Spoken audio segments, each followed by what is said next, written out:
This is Miss Lizzie, and I want to welcome you to the Queen Lizzie podcast. Together, we will go through the history of Rosewood, Florida, and watch as the once prosperous town rises out of the bloodshed, fire, and ash to reveal the people, the memory, and the legacy of Rosewood. Watch every Thursday on Facebook and YouTube, or listen to our story on Apple or Google Podcasts, Spotify, iHeartRadio, or wherever you find your favorite podcasts. Hello, everybody. I am Lizzie Polly Robinson Brown Jenkins, representing not only the Rosewood Foundation, but the personal testimonies and history of cherished friends and family. You are now watching the Queen Lizzie podcast. Today, we are talking with Dr. Nasim Binsesh. Thank you. Welcome to the Queen Lizzie podcast. Thank you so much. Thank you for having me, Queen Lizzie. You are welcome. And this is brought to you by Freddie Weeby Production Center, Production and Marketing, Meldon Law, Steve Spurrier, and Campus USA Credit Union. So today you are going to share with us something that I want and need to know a lot about, AI. I'm afraid of it because I don't know what or how it works. So thanks for coming in to share this with us. Thank you. Thank you so much. And before we start, I have to also clarify that any opinions I might share during this session are my own and do not represent the University of Florida. This is like a disclaimer that I have to always say. Okay. But I'm happy to be here. Okay. We're happy to have you. Thank you. So tell us about AI.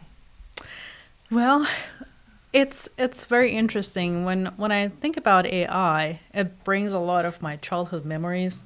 So when I was a kid, I was a big sci-fi fan. I loved reading all of the sci-fi books, reading all about robots, how they can potentially change our society. Some of them more on the scary side, some of them more on the positive, optimistic side. I never thought I would actually end up working in this area doing research on AI, to be honest. I always was fascinated by it. I was thinking about maybe, becoming like a software engineer at some point and different careers. But I think deep down, I was always a scientist first. Okay. I was very motivated by finding answers to real world problems. And then back in 2019, when I was doing my PhD, robots were not a big thing at the time, but I started doing my PhD in hospitality and administration. I was like, this is something that I think can be becoming like a hot topic. Mm-hmm. So at the time, there were a very limited number of scientists that were looking into this, especially in the hospitality and tourism domain. But now, if you look at it, everybody is working on robotics and AI, right? Yes, except me. And that's why I'm here. And just reflect for a few minutes. You were talking about robotic and something else. I'm way back. Okay, 1938. Well, yes, I don't know anything about what you are talking about, but I'm learning. I just told Zach, I use Meta. Is that part of AI? Meta, that is owned by Facebook. I use it to edit some of my work. Do you understand where I'm trying to go? Yeah, of course. So is that part of AI? So this is a very interesting question, Miss Lizzie. I have to say, this is a question I always ask at my robotic class. Okay. I ask my question, how do we define artificial intelligence? Okay. Right? So what is the first thing that comes to mind when we talk about AI? Like, you're asking me? Yes. Fear, intimidation for me, because I don't know where it will take me. I don't know, I'm writing books and songs. Yes. I don't know how it will capture what I'm trying to do and change it, or if it does that. Yeah. I guess I will always be the engineer to lead it and it will follow. I don't know that. I just want to be comfortable when I do it. And I'm willing to work with it, whatever it is. And that's why you are here to help me understand where I need to go and how I can get from point A to point B without fear, Of course. intimidation. It's definitely, I think trust is the currency of AI adoption. Okay. So what I think your experience is this lack of trust, and it's very common. It's one Okay. of the main comments that people kind of hesitate. It also goes back to our culture, right? Okay. Coming back from different societies. Like one of the things we talk about in my classroom is that we look at this case study of this robot Aibo made by Sony in Japan. It became a big hit in Japan. People loved it. It sold millions. In the States, not as much. Okay. People don't like that type of technology here as much because in the United States, we are the number one country in the terms of like how much of dogs we have as pets compared to any other country out there. So we are number one on the list, and dogs are the most favorite pet in the United States. So imagine replacing that with a robot. It's not exciting, right? Yeah. But to the Japanese people, it was very, very natural. They hold ceremonies for the robotic dogs. They hold funerals for them. And they become part of the family. They do like, imagine like, I don't know, depending on the culture, we do, for example, when you take your children to the church, for, let's say that the priest to kind of give them blessing and things like that, right? They do that for the robotic dog. Oh, It's okay. super fascinating, right? So it also goes back to what we experience based on our culture. Part of our culture in the United States, and I would say part of Europe, is we have these sort of like, I should say, movies, media that for the most part kind of is terrifying us when it comes to AI. Like think about Terminator, right?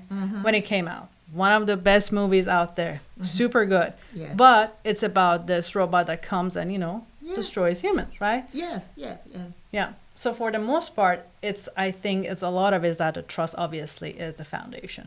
Yeah. Okay, so I'm going to have to trust it. And I do, but I don't know how far to go. Does that make sense? I don't know when to hold and when to fold. Okay, because like I said, I'm doing books. I need the help, but I don't know how to get there. It's very natural. Okay, so Yeah. so I am natural. I think it's very normal, natural, and also actually I would say it's great to be also conscious about the technology that you bring inside your house, right? Exactly. Like, Exactly. I remember when social media became a big thing, people didn't think that it could potentially affect their careers. Like the images we put out there, we might delete them, but they never go out of the web, right? They're somewhere. Exactly. They are somewhere. Yeah. You are right. You are right.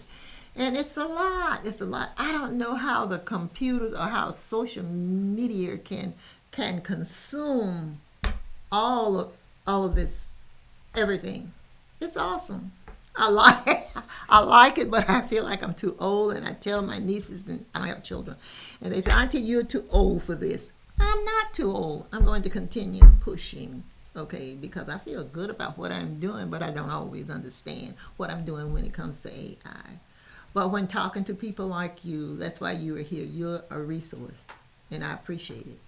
And after this meeting, of course, you're going to hear from me. If I have to come to UF and sit in on in one of your classes, I know I'm welcome. I haven't asked you, but I would love to, just to see how your college students respond to the subject matter or what you're teaching.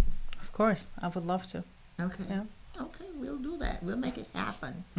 What else had I planned to ask you? Can't remember right now.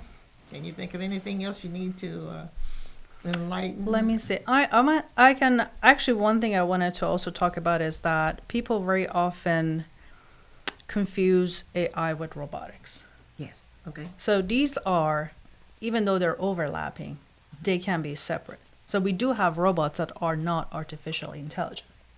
and we do have AI systems that are not robots per se, right? So think about it, like for the first time that we had robots in assembly lines, those robots were designed to do repetitive tasks without error and kind of making it easier for the people working the factory lines, right? For example, it was like manufacturing an automobile. Yeah. They would be moving all of the parts, they Yes, would be doing the painting, but those robots are not artificially intelligent. They're just designed to automate a task. Program. Is that what you said? Okay. Exactly. Yeah. Okay. Yeah.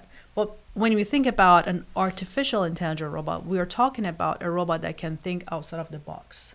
So this robot is, for example, could be, let's say, used in a hotel at the front desk, right? Yes. People come in to check in, and it should be able to give them responses, even if it's never seen that situation before.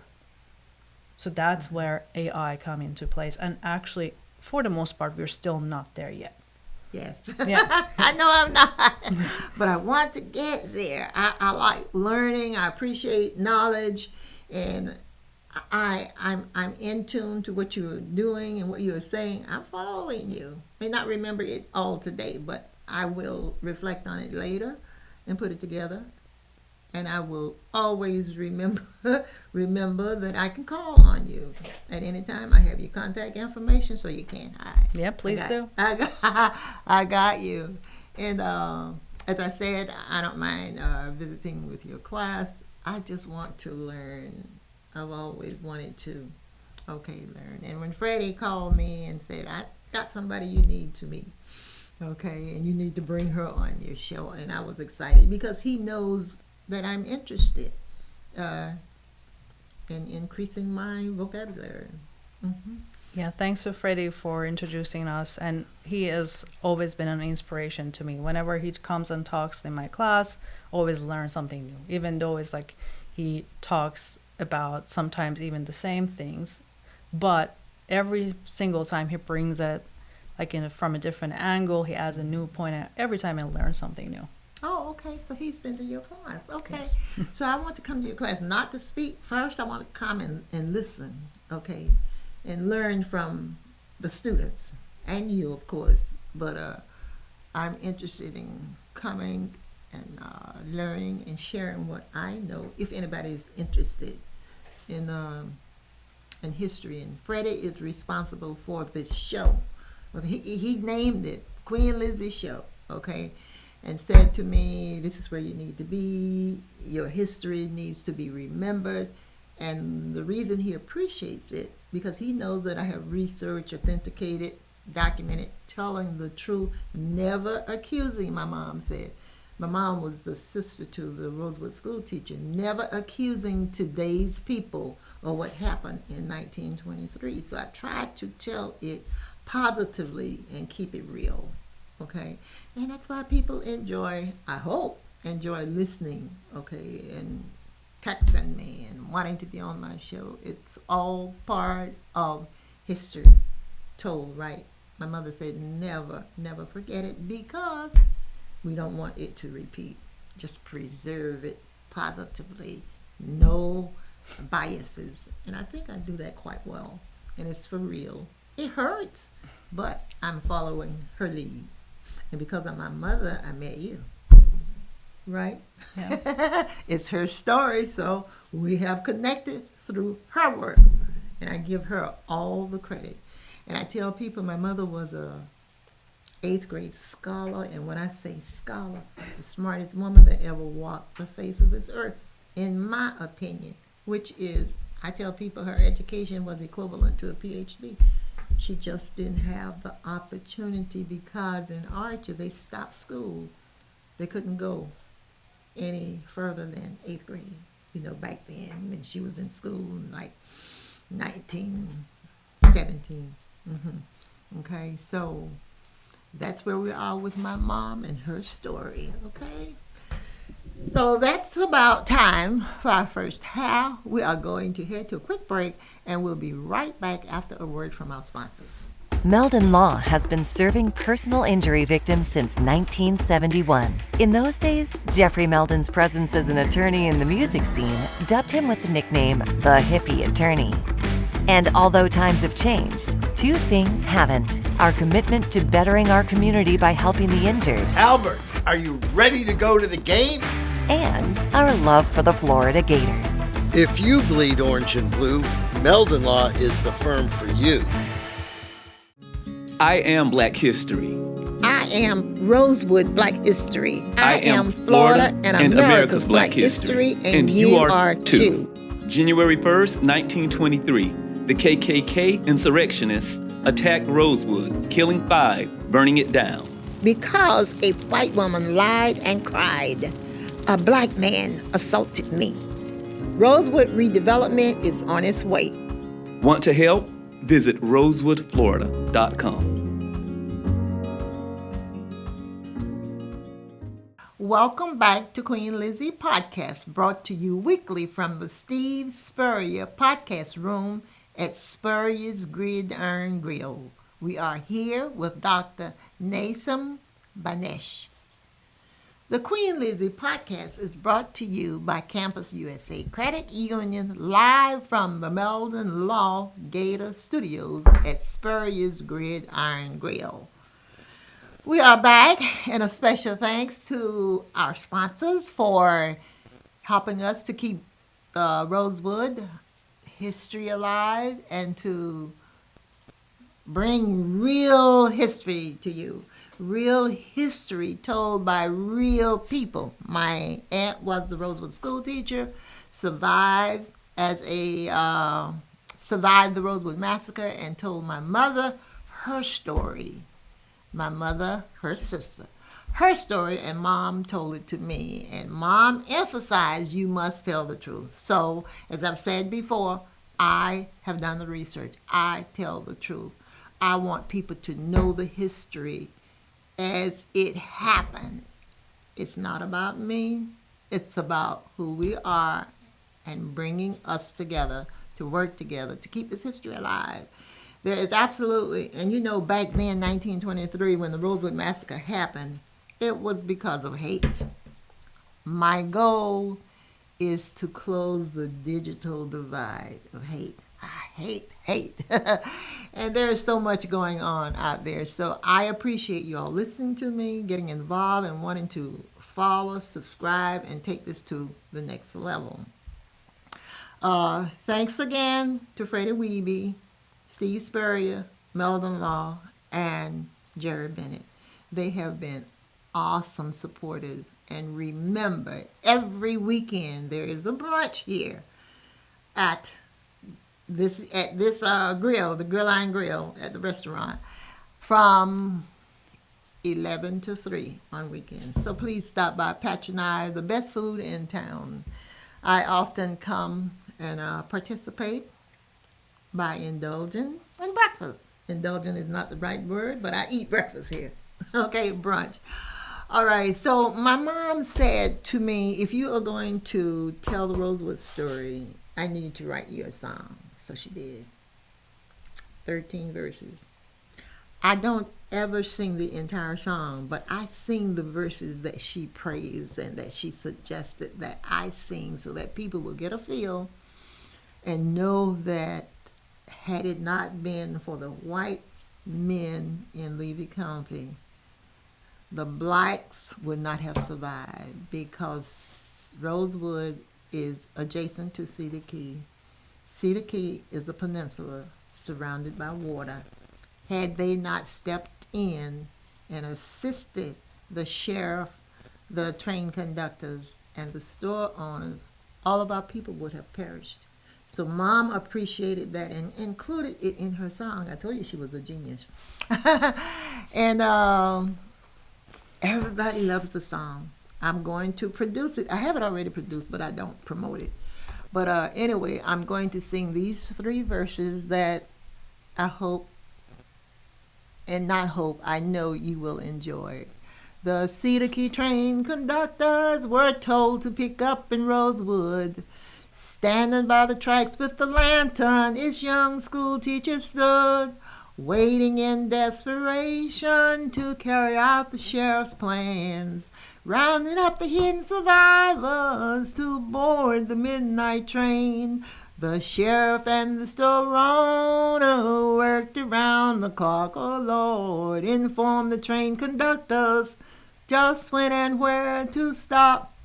Pick up the men, women, and children who were hiding out and bring them to Archer, Florida, traveling the same old route. Bob Walker and John Wright took on a daring risk.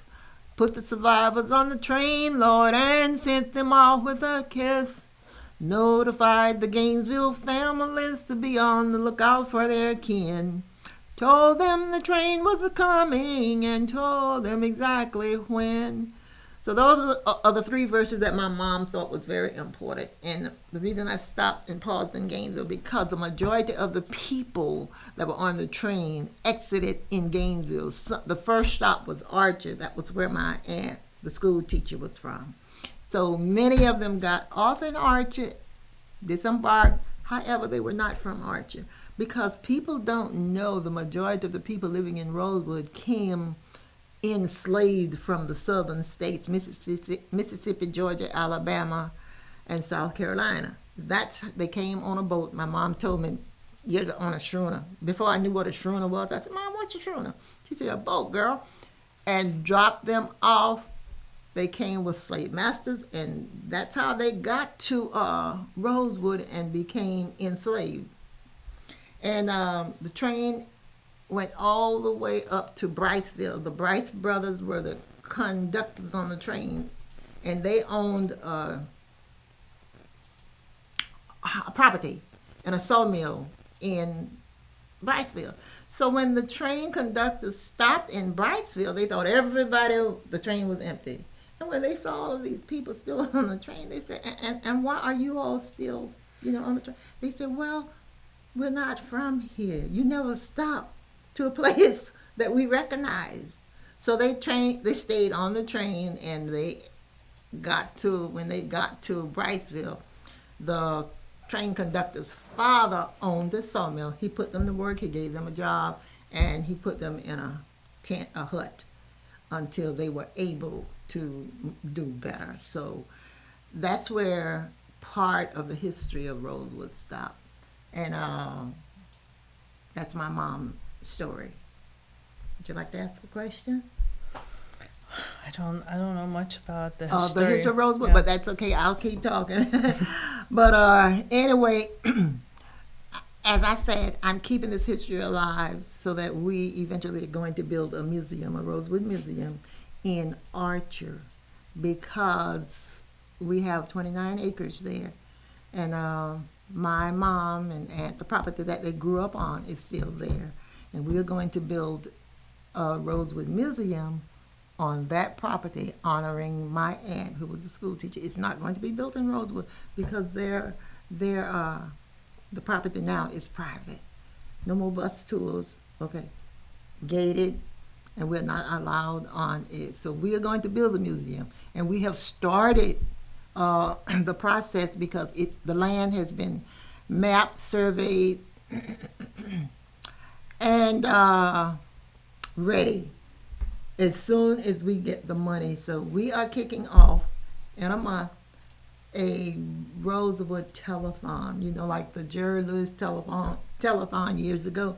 We are going to copy that and make sure we raise the funds to build this museum. We are working on it as we speak. I have a great team aboard that's assisting, and we're reaching out to the community, and we're going to reach out to all of the nonprofits in Alachua County. The University of Florida, very supportive of what we're doing, because they're supportive because we got Coach Steve Spurrier and Freddie, and they are university to me.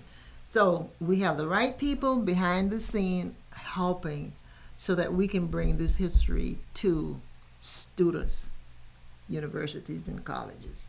It's about us, not me. And we want to, as I say, tell it positive without hate. And I've been doing this for 42 years. Am I tired? Of course I am.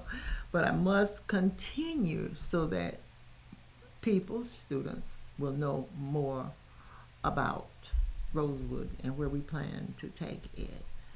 And I know that AI hopefully will be able to assist, right, in ways that we have not talked about. But whatever you think you can want to suggest or want to help with, just let us know. Because Zach is working behind the scene, okay, doing as much as he possibly can to help. So we got the right people, okay? We just need more volunteers. And who is going to kick this off? Don't know if you know my board chair. I need to mention him is the manager of Newberry, and his name is Jordan Marlowe, and he is working hard. So he is the chairperson who is going to help us kick off this telethon. And we know that we are going to raise lots of money, and we're going to do this once a year as our fundraiser. And as I started to say, we're bringing in everybody. We have partnered with the FIU Jewish Department in Miami at FIU University, and we are also working with the museum itself in Miami. We are also working with many other people that I'm not going to share with you right now, but and I'm not going to get into politics, but we are going to have people from both sides. For me, politics is not a problem because I reach out to Democrats, Independents, Republicans. They are invited to come on my show. So I'm about people. And we are the people that can show our kids how it needs to be done. And we need to be an example for them. We need to be the movers and the shakers and working together, standing in solidarity for our kids. They look to us. We are the examples, supposedly. And they look to us for support and guidance. And we're supposed to be able to do that. Not suppose, we do it well. I think I do it by myself. But as a leader, I think I set an example. If not, it's not any. If not, I do. The churches, we are involved in the churches.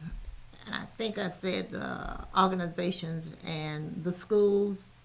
We need everybody. I am a member of my Archer Historical Society, and I am also a member of the SAC at my school.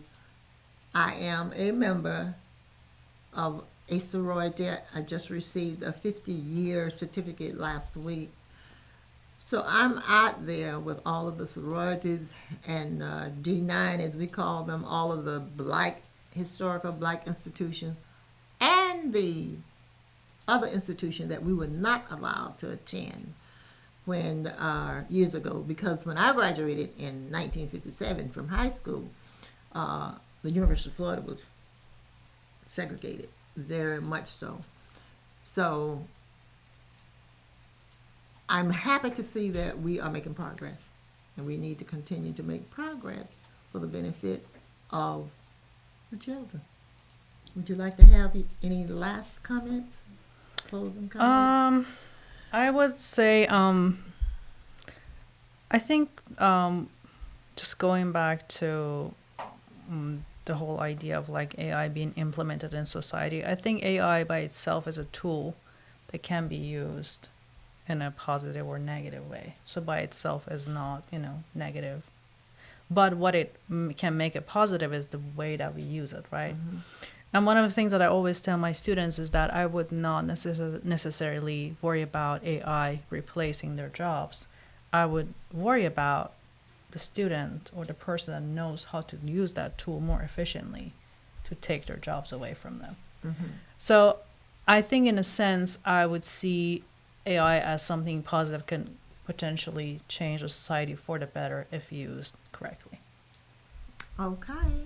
Thank you very much. Okay. I am continuously humbled, honored, and blessed to meet people daily and invite them to join in peace building, healing, and reconciliation through learning about the history of Rosewood. That will wrap up today's episode number 158. I am Queen Lizzie, and until next time, goodbye. Thank you. That was good.